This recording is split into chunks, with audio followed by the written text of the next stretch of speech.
Hi friends, ఈ రోజు mushroom curry చేసి చూపిస్తాను మీకు. అరకప్పు గుళ్ళు, కప్పు కొబ్బరి, అరకప్పు దోసపప్పు, 1 స్పూన్ గసగసాలు.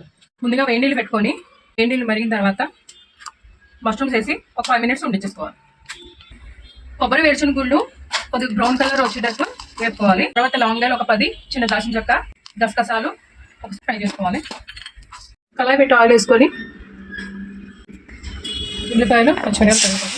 ఉల్లిపాయలు గోల్డెన్ కలర్లోకి వచ్చిన తర్వాత 1 స్పూన్ పసుపు, 1 స్పూన్ అల్లం వెల్లుల్లి పేస్ట్ బాగా కలుపుకోవాలి.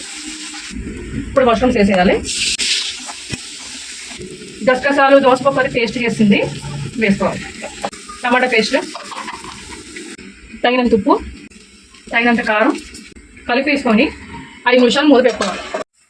ఇలా అయిపోయిన తర్వాత వాటర్ వేసుకొని 5 నిమిషాలు స్టవ్ మీద వేసుకొని తీసేస్తే curry ready. Mushroom curry ready. ఇది వేడి వేడి బిర్యానీలో కానీ చపాతీలో కానీ సూపర్ ఉంటుంది. మీరు కూడా ట్రై చేయండి.